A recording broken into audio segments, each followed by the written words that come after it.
Good afternoon sir. Good afternoon sir. जी सुरेंद्र प्रताप प्रसाद जी, बैठिए। Thank you. आप तो ऑलरेडी नायब तहसीलदार के पद पे पदस्थ हैं। Yes sir. अच्छा खासा अनुभव होगा शायद आपको। Yes sir. अच्छा, कितने बार मेंस दिया आपने? सर ये 5वां बार है सर ये। बाकी जिसमें आप 2 बार सेलेक्ट भी हो गए हैं। जी सर। अच्छा, अभी कौन सा पेपर बढ़िया गया है? सर इस बार जो पेपर 6 था वो अच्छा गया है सर, और ऐसे का पेपर भी अच्छा है मेरा। अच्छा, पेपर 6 आपने बहुत अच्छे से लाया है। जी सर। अच्छा, चलिए बढ़िया है। पेपर 6 में एक आता है दर्शन, जी सर। है ना? उस दर्शन में कौन सा भाग आपको सबसे बेहतर लगता है? सर जो चारवाक के दर्शन है सर, वो चारवाक सबसे अच्छा दर्शन। लगता है सर। जी सर। अच्छा, चारवाक की ऐसी कौन सी बातें हैं जो आपको ज़्यादा व्यक्तिगत रूप से प्रभावित करती है? सर जो दार्शनिक चारवाक हैं सर, वो प्रत्यक्ष की बात करते हैं सर, प्रत्यक्ष को एकमात्र प्रमाण मानते हैं, और जो हमारे सामने घटित होता है सिर्फ उसी को वो सत्य मानते हैं, उसके अलावा किसी चीज़ को नहीं मानते हो। अच्छा, जी सर। जो प्रत्यक्ष को ही सत्य मानते हैं सर। जी सर। बहुत सारी ऐसी चीज़ें भी होती हैं जो अप्रत्यक्ष भी रहती है, लेकिन कभी कभी ऐसा होता है परिस्थिति जन्य, है ना, जी जो सर। हमको समझ में नहीं आता। Yes sir. ठीक है, तो आप जो है जैसे चारवाक दर्शन, यस सर। और आपने षट दर्शन पढ़ा होगा। Yes sir. षट दर्शन पढ़ा होगा। जी सर। तो चारवाक की ऐसी कौन सी बातें हैं जो इस 6 दर्शन में आपको मेल खाती है? कौन से ऐसे बातें हैं जो षट दर्शन हम पढ़ते हैं हिंदू दर्शन में, उसमें से कुछ ऐसे बातें हैं क्या जो चारवाक की बातों को साबित करती हो? सर एक तो जो प्रमाण है सर, जो प्रत्यक्ष को सभी जो दर्शन है वो मानते हैं सर, प्रत्यक्ष प्रमाण को। और दूसरा हम लोग देखें तो जो इनका जो सेकंड जो चीज़ है सर, अर्थ, तो अर्थ और जो काम को भी ये मानते हैं, और बाकी जितने भी जो षट दर्शन है वो भी काम को क्या करते हैं, एक्सेप्ट करते हैं। कि कर्म की प्रधानता हर दर्शन में हम लोग को देखने को मिलती है। तो ये दोनों चीज़ को मैं बाकी दर्शन में सर, षट दर्शन में मैं समानता के रूप में देखता हूँ सर इसको। अच्छा, आप काम को। Yes sir.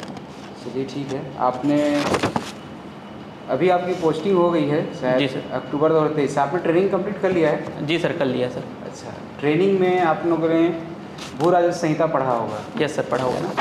भू राजस्व संहिता में एक शब्द आता है जिसके इर्द गिर्द ही आपका पूरा रेवेन्यू प्रशासन काम करता है, और वो है बंदोबस्त व्यवस्था। जी सर, बंदोबस्त सर। तो ये बंदोबस्त होता क्या है, मुझे बताएंगे? सर इसको सर जो भू राजस्व संहिता की धारा 75 में परिभाषित किया गया है सर, जिसमें भू राजस्व के निर्धारण को इसमें बंदोबस्त किया गया है, कहा गया है। मीन्स किसी भी मतलब ज़मीन के भू राजस्व का निर्धारण करना ही बंदोबस्त है सर। अच्छा, भू राजस्व का निर्धारण करना है। लास्ट टाइम आपको कुछ याद है कि कब हुआ था ये बंदोबस्त? सर ये जो बंदोबस्त है 1928-29 में हुआ था सर, लास्ट टाइम। अच्छा, जी सर। क्या कारण है कि ये आपको अनुभव नहीं होता कि अभी वापस फिर से हमें कुछ सेटलमेंट या बंदोबस्त कराने की आवश्यकता है? आपके हिसाब से क्या है? सर अभी समय के अनुरूप सर हम लोगों को बंदोबस्त कराने की आवश्यकता है, क्योंकि परिस्थिति 1928 और 29 में जिस प्रकार की थी आज बदल चुकी है। तो निश्चित रूप से सर हम लोग एक बार फिर से बंदोबस्त कराना चाहिए सर। अगर बंदोबस्त कराने की बात आए जी सर, तो आपके हिसाब से क्या ऐसा सिस्टम होना चाहिए जिससे इजीली बंदोबस्त कराया जा सके? क्योंकि आप खुद एक राजस्व अधिकारी हैं। जी सर। है ना, तो आपके हिसाब से किस प्रकार की व्यवस्था होनी चाहिए बंदोबस्त में? क्या पुरानी जो सिस्टम चल रही थी उसी को ही आगे बढ़ाएं, या फिर और क्या नवाचार कर सकते हैं? सर निश्चित रूप से सर टेक्नोलॉजी का हम लोग उपयोग कर सकते हैं। पहले बंदोबस्त करते थे सर, तो हम लोग विभिन्न प्रकार की पंजियाँ बनाते थे, जिसमें उसको हम लोग उसी में इंदराज करते थे सर। अभी वर्तमान समय में सर हम लोग डिजिटल टेक्नोलॉजी का हम लोग हेल्प ले सकते हैं, और पहले सर्वे करना पड़ता था सर, लेकिन अभी हम लोग जो सैटेलाइट या ड्रोन के माध्यम से हम लोग डिजिटली रूप में सर्वे कर सकते हैं, जिससे सर हमको टाइम और संसाधन दोनों की हम लोग की बचत होगी सर। अच्छा, अभी ये बताइए, जैसे अभी जो गूगल मैप आता है आप लोग का, वो कितना एक्यूरेट रहता है? 100% तो एक्यूरेट नहीं होता होगा? नहीं सर, 100% नहीं होता एक्यूरेट रहता है वो? जी सर। सर वो लगभग सर एक्चुअल जो हम लोग माप करते हैं सर, जैसे जरीब में हम लोग माप करते हैं, और जो गूगल जो मैप करता है, तो सर उसमें 2-3 मीटर का ही डिफरेंस रहता है सर। बाकी अनुमान या अंदाज से औसत करके हम लोग मतलब थोड़ा मोड़ा ऊपर करके सर एग्जैक्ट आ जाता है सर उसमें सर। अच्छा, आपने कहा कि जरीब में कितनी कड़ियाँ होती है? लिंक जो रहता है उसका जरीब 100 कड़ियाँ होती है 100 सर। कड़ियाँ। एक जरीब की लंबाई कितनी होती है? 20 मीटर होती है 20 सर। मीटर। अच्छा, मैं अगर 0.405 ये हेक्टेयर में लिखा है, समझिएगा, 0.405 ये हेक्टेयर में है, अगर मैं इसको एकड़ में बदलूंगा तो ये कितना एकड़ होगा? एकड़ में बदलेंगे तो कितना होगा? जी सर, सर थोड़ा सा मैं समय जी, आपसे बिल्कुल। चाहूँगा सर 250 एकड़ को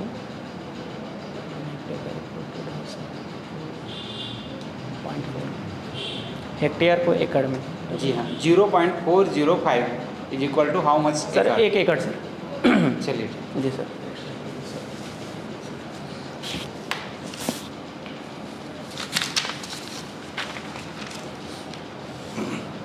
सुरेंद्र प्रताप कश्यप जी, जी सर। आपके नाम का क्या अर्थ होता है?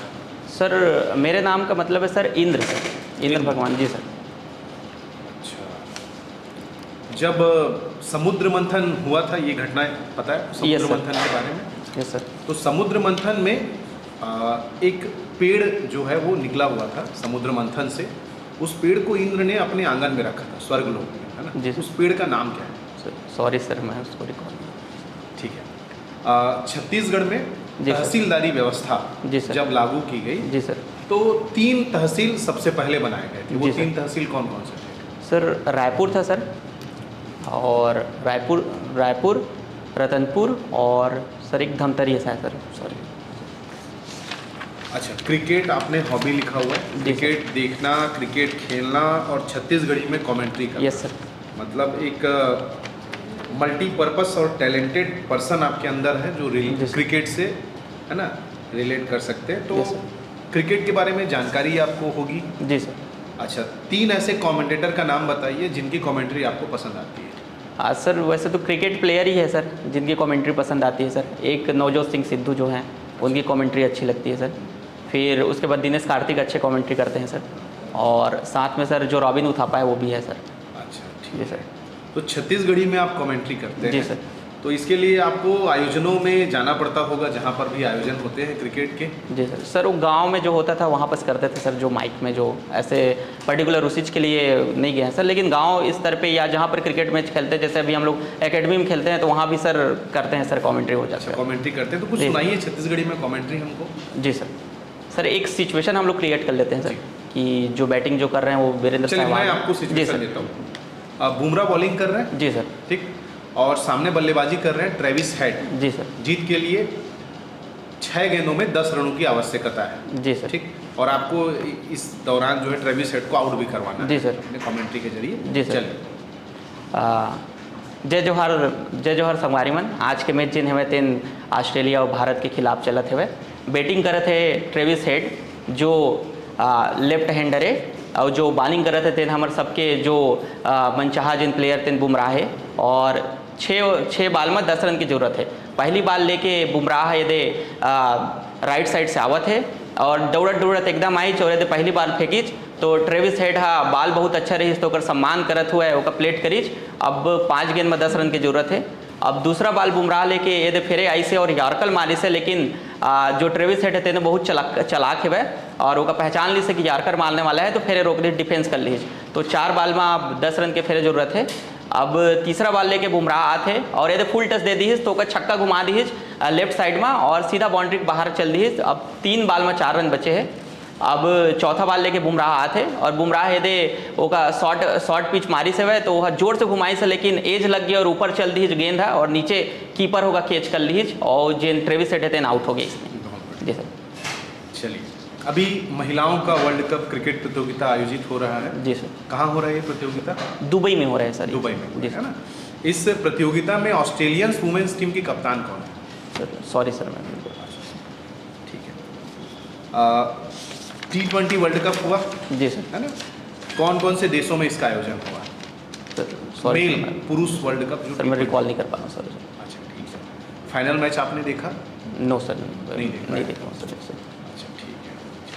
और वर्तमान में छत्तीसगढ़ सरकार की कोई 2 योजना ऐसी बताइए जिसके बारे में आप ये कह सकते हैं कि ये योजनाएं वाकई में अपने उद्देश्यों को प्राप्त करने में सफल हो रहा है। सर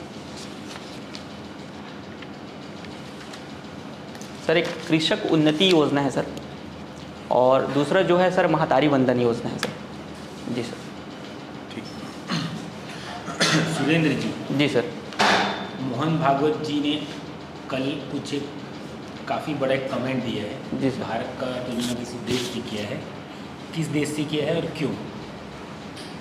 सर एग्जैक्ट मैं याद नहीं कर पा रहा हूँ सर, लेकिन आप बोलेंगे तो मैं थोड़ा सा कोशिश कर सकता हूँ सर। कोशिश वो सर पाकिस्तान को लेके कुछ बोले हैं सर, और एग्जैक्ट मुझे याद नहीं आ रहा है सर वो चीज़। ठीक है। अभी आज का आप न्यूज़पेपर देखे होंगे, जी। चर्चा में रहे काफ़ी। राष्ट्रीय बाल अधिकार संरक्षण जो आयोग है, जी सर। उन्होंने आरटीआई के सही तरीके से पालन नहीं करने के लिए किसी संस्था को फंड रोकने का एक प्रपोज़ल लाया है। किसके लिए था? सॉरी सर, मेरे को ठीक है। ट्रिपल ई से आते हैं सुरेंद्र जी, है जी ना? सर। हाई वोल्टेज इंजीनियरिंग आपने पढ़ा होगा। Yes sir. मूल रूप से ये किसके लिए है? किसी एक पर्टिकुलर सेक्शन के लिए ये विषय है, किसके लिए है? सर वो डबल ई वाला है, इलेक्ट्रिकल इंजीनियरिंग वालों के लिए है सर ये जो चीज़ है। नहीं नहीं नहीं, वो हम जो एप्लीकेशन यूज़ करते हैं जी उसका सर। कहीं ना कहीं वो किसी पर्टिकुलर सेक्शन के लिए है। सर वो ट्रांसमिशन के लिए है सर, जो हम लोग इलेक्ट्रिसिटी को एक जगह से दूसरे जगह जो ट्रांसमिट करते हैं उसके लिए हाई वोल्टेज का हम लोग यूज़ करते हैं सर। पीएलसी के बारे में जानते हैं? हाँ, पढ़ा हुआ है सर PLC सर।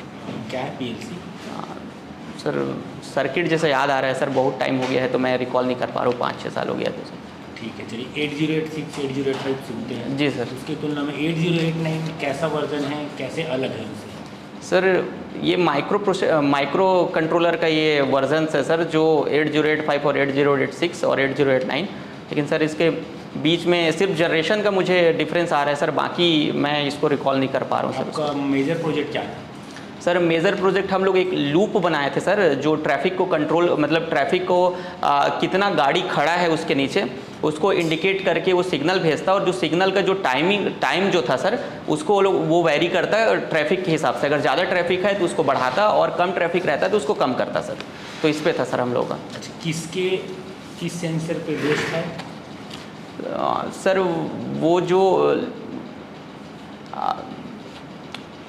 तांबे का जो था उस पर नहीं कुछ सिग्नल होगा ना, किस टाइप का सिग्नल रहा होगा? डिजिटल सिग्नल था, 0-1 बाइनरी वाला जो वो रहता था उस पर सर। ठीक है, रडार के बारे में बताइए, क्या जानते हैं सुरेंद्र जी? सर रेडार जो है सर, हम लोग उसको दूरी मापन में हम लोग उसको यूज़ करते हैं सर, जो आधुनिक तकनीक है जिसके माध्यम से हम लोग आसपास जो दूर तक की जो वस्तुएं जो स्थित है उसको उसके माध्यम से हम लोग मतलब एक टाइप से सर उसके बारे में जानकारी प्राप्त करते हैं सर उसको। ठीक है, टाटा ग्रुप के कोई 5 प्रोडक्ट के नाम बताइए। सॉरी सर, एक बार रिपीट करेंगे सर। टाटा ग्रुप का, आप टाटा का नाम सुन, जी सर। उसके कोई 5 प्रोडक्ट के नाम बताइए। सर एक तो टाटा नमक है सर, और दूसरा सर ये स्टारबक्स के साथ भी उनका सर वो है टाई अप है। फिर कार आता है सर टाटा का, फिर उसके बाद सर एक बिग बास्केट करके है, वो भी है उनका है सर, और टाइटन की घड़ी भी है सर, वो भी उसका प्रोडक्ट है। अच्छा, म्यांमार में मिलिट्री अभी शासन चल रहा जी है, सर। उसके बारे में कुछ बताइए। सर कुछ समय पहले जो हमारे पड़ोसी देश है म्यांमार सर, उसमें तख्ता पलट हो गया सर, जिसमें जो वहाँ की जो मिलिट्री थी उन्होंने तख्ता पलट किया और शासन अपने हाथ में ले लिया था सर। अभी कौन कर रहा है? सर अभी के बारे में मुझे जानकारी नहीं है सर इसमें सॉरी। अच्छा, गाजा पट्टी की विशेषता बताइए। सर वही विशेषता। जी सर। सर गाजा पट्टी की विशेषता के बारे में मेरे को ध्यान नहीं है अच्छा, सर। इजराइल ईरान कॉन्फ्लिक्ट के बारे से जी सर। कुछ जानते हैं? जी सर। सर जो दोनों के बीच जो कॉन्फ्लिक्ट हो रहा है सर, वो ईरान जो है सर, वो जो इजराइल जैसे हमास हो गया और हिजबुल्ला जो हो गया, जिसका जो आतंकवादी संगठन है जिसका विरोध करता है, उसका समर्थन करते आ रहे हैं सर। दूसरा सर इनका एक मेन जो रीज़न है, जो दोनों का पवित्र स्थान जो है सर, जो यरूशलेम में जो है अलग सा मस्जिद जो बोलते हैं, दोनों एक दूसरे को मतलब उसका पवित्र स्थान मानते हैं और दोनों उस पर अपना अधिकार करना चाहते हैं। तो इसको भी लेकर सर दोनों के बीच में विवाद हो रहा है सर। हिजबुल्ला क्या है? हिजबुल्ला सर एक उग्रवादी संगठन है सर, जो ये सर कहाँ के संगठन? सर मैं रिकॉल नहीं कर पा रहा हूँ सर उसको सर। अच्छा, इलेक्ट्रॉन क्या होता है? Sir electron flow of current है सर। किसी भी किसी भी जो धातु जो रहता है उसमें इलेक्ट्रॉन स्वतंत्र अवस्था में पाया जाता है, जिसके फ्लो से ही जो इलेक्ट्रिसिटी मतलब प्रोड्यूस होता है सर, उसमें फ्लो ऑफ इलेक्ट्रॉन। कहाँ से किए हैं आप? Sir government engineering college Raipur से सर। रेक्टिफायर के बारे में बताइए। सर रेक्टिफायर जो रहता है, जो AC करंट को DC करंट के लिए हम लोग यूज़ करते हैं सर, और यूनि डायरेक्शन उससे जो हम लोगों को जो उसका आउटपुट जो मिलता है वो DC करंट रहता है सर। अच्छा, प्योर DC लेना है तो जी सर, सॉरी सर। POTC लेना है तो कितने डाइट का प्रयोग? सर POTC का मुझे याद नहीं आ पा रहा है सर, सॉरी सर। ठीक, जी सर। आपने जैसे कहा रेक्टिफायर के बारे में आपने सही बताया। जी सर। इस हॉल में अगर कुछ ऐसा चीज़ जो हम लोग डेली उपयोग करते हैं वो रेक्टिफायर का बेस्ट एग्जाम्पल है, बता जी सर। पाएंगे? सर चार्जर है सर हम लोगों का। अच्छा, चार्जर में रेक्टिफायर होते हैं। जी सर। आपने कहा नवजोत सिंह सिद्धू का आपको कमेंट्री पसंद है। जी सर। उन्होंने कितने शतक लगाए हैं? सर सॉरी सर, शतक। अच्छा, लास्ट टाइम वो इंडिया के लिए कब खेले थे? सर 2000 के आसपास है सर, एग्जैक्ट मुझे याद नहीं है। ठीक, एक चीज़ और बता दीजिए, अगर जी। आपने क्रिकेट की अभिरुचि है, जी sir. Long on long off, जैसे जी। आप राइट हैंडेड बैट्समैन हैं, जी सर। लॉन्ग ऑन और लॉन्ग ऑफ किधर होगा आपका? Right hand batsman. हाँ, सर सीधा और सर एग्जैक्ट मैं उसको बता नहीं, स्टम्प के सीधा और ये डायरेक्शन ये डायरेक्शन बैटिंग करते यस हैं सर, मतलब, यस है सर। ना? बॉलिंग हम बॉलिंग एंड से हम लोग हैं, जी तो sir. Long on long off किधर पड़ेगा? सर जो बीच का सो जो डायगोनल जो रहेगा उस क्षेत्र में रहेगा सर। बीच का डायगोनल? जी सर। नहीं समझ पा रहे हैं। सर जो स्टम्प है और जो, सर मैं एग्जैक्ट समझा नहीं पा रहा हूँ सर इसको। Yes sir. आपने कहा कृषक उन्नति योजना राज्य के लिए सबसे बेस्ट है। जी सर। मेरे हिसाब से अगर मैं बजट की बात करूँ, है ना, जी सर। गवर्नमेंट के कर्ज को ये बढ़ा रहा है मेरे हिसाब से, जी सर। है ना, फिर ये सबसे बेस्ट योजना कैसे होगा आपके हिसाब से, बताइए? सर एक तो जो छत्तीसगढ़ है सर हमारा कृषि प्रधान राज्य है। यहाँ पर 80% जो पॉपुलेशन है सर वो कृषक है। उनकी स्थिति और जो उत्पादन का जो के प्रति उनका रुचि था सर वो लगातार गिर रहा था। तो ये जो हम लोग जो कृषक उन्नति जो योजना है सर, जिसमें हम लोग जो MSP और राज्य जो धान को खरीदी कर रहे हैं उसके मूल्य के जो अंतर राशि उनको दे रहे हैं, उससे सर उनको काफ़ी प्रोत्साहन मिल रहा है सर, जिसका हम लोग सर आउटपुट के रूप में धान खरीदी के रूप में भी देख सकते हैं और कृषक की रुचि को भी दे सकते हैं सर। 2018 के समय में जो लगभग 15 लाख कृषक थे जो धान बेचते थे, आज सर 25 लाख हो गए हैं। तो निश्चित रूप से सर अभी वर्तमान में ये बजट का हानि है, लेकिन आगे चल के निश्चित रूप से जो किसान के माध्यम से सर ये राज्य की GDP में बढ़ोतरी के साथ राज्य की प्रगति में भी सहायक होगा सर ये। इस योजना को लागू होने से कुछ ड्रॉबैक 100% हो गए एग्रीकल्चर सेक्टर में। जी ठीक है, सर। आपने कहा बहुत अच्छा तारीफ कर रहे हैं इसकी, जी सर। लेकिन एक दो पॉइंट है जी सर। ना, जो इसका ड्रॉबैक लेकर के आएगा बाद में, यस सर। मुझे बता सकते हैं? सर एक तो सिर्फ जो फसल का विविधीकरण सर अच्छा। वो सिर्फ धान पे केंद्रित हो गया है सर। लोग रबी और खरीफ दोनों फसल में क्या धान का फसल ले रहे हैं। दूसरा जो है सर जो कर्ज के रूप में जो पॉइंट सर, वो अगर लॉन्ग टर्म के लिए हम लोग इसको लागू करते हैं तो राज्य पे कर्ज बढ़ते जाएगा सर, जिसका हम लोग को जो विकासकारी जो कार्य है या कल्याणकारी जो योजनाएं हैं उसके लिए हमको फंड की जो कमी हो सकती है सर, जिसमें विकास में बाधा हो सकता है। कितने हजार करोड़ रुपए का प्रावधान रखी थी सरकार ने इस पे कृषक उन्नति योजना के लिए, या बांटा गया? सर लगभग कृषक उन्नति के उसमें 14,000 करोड़ है सर, जो अंतर की राशि के रूप में जो भुगतान किया गया कितने है। रुपए दिए अंतर की राशि के रूप में? सर 2500 और MSP जी सर 2183 रुपये था। 2183 सर। आपको आइडिया होगा? जी सर। ठीक है, तो कितना एक्स्ट्रा दिया गया? 900 समथिंग रुपये सर, 17 रुपये के आसपास है। 917 के आसपास। ठीक है, हमारी शुभकामनाएं आपके साथ हैं। Thank you so much. Thank you sir. Thank you sir.